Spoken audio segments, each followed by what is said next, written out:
देश में कोरोना की दूसरी लहर ने भयावह रूप अख्तियार कर लिया है। कोरोना के मामले हर रोज नया रिकॉर्ड बना रहे हैं। इस पर काबू पाने के लिए देश के कई हिस्सों में आंशिक लॉकडाउन या लॉकडाउन जैसी पाबंदियां लगाई गई हैं, जिसने लोगों को पिछले साल लगे लॉकडाउन की याद दिला दी है।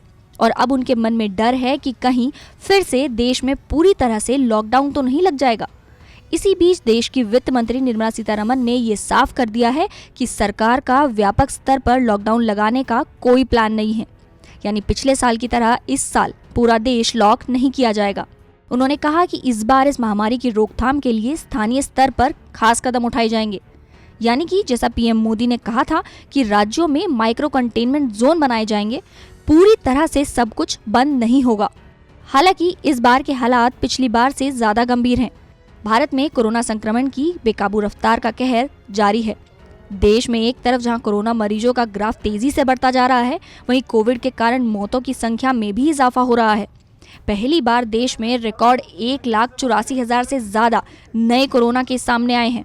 बता दें कि निर्मला सीतारमण ने 14 अप्रैल को वर्ल्ड बैंक के प्रेसिडेंट डेविड मालपास के साथ ऑनलाइन मीटिंग की, जिसमें उन्होंने भारत को विकास के लिए और ज्यादा कर्ज सुविधा की गुंजाइश बढ़ाने के लिए विश्व बैंक की पहल की सराहना की है।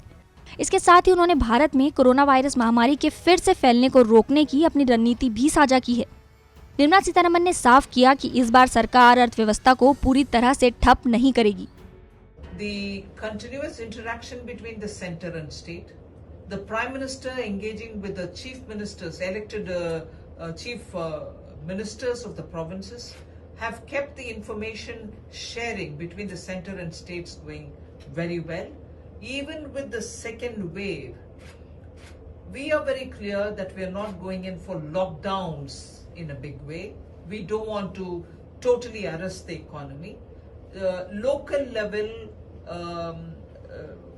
isolation of patients or households which have people in quarantines are the methods through which the crisis will be handled. The second wave will be handled. There shall not be a lockdown. Industry has also been speaking with us, both with the provincial governments and with the central government, the union government. देश के ज्यादातर राज्य corona curfew का ऐलान कर चुके हैं, जिसकी वजह से देश के कारोबारियों समेत अर्थव्यवस्था को हुए नुकसान के शुरुआती आंकड़े ही डराने वाले हैं। रिसर्च एजेंसी बार्कलेस के मुताबिक पाबंदियों की वजह से आर्थिक गतिविधियां घटने से जीडीपी में हर हफ्ते 1.25 अरब डॉलर यानी कि करीब 9400 करोड़ रुपए का नुकसान हो सकता है। और अगर कोविड के चलते लगाई जा रही पाबंदियां मई तक जारी रहती हैं, तो देश की जीडीपी में कुल 10.5 अरब डॉलर यानी कि करीब 8,000 करोड़ रुपए की कमी आ सकती है। इस हिसाब से 2021 से 2022 में जीडीपी 0.34% घट सकती है, जबकि जून तिमाही में गिरावट करीब 1.4% की हो सकती है। सरकार पिछली बार लगे लॉकडाउन के नुकसान की भरपाई अभी तक नहीं कर पाई है। लाखों लोग कोरोना की वजह से अपनी नौकरियां गंवा चुके हैं। टूरिज्म से लेकर एविएशन सेक्टर अभी तक कोरोना की मार से उभरने की कोशिश ही कर रहे थे कि फिर से कोरोना की दूसरी लहर ने सब कुछ चौपट कर दिया है। तो ऐसे में सरकार के लिए बिना लॉकडाउन के कोरोना के बढ़ते संक्रमण को रोकना एक बड़ी चुनौती बन गई है।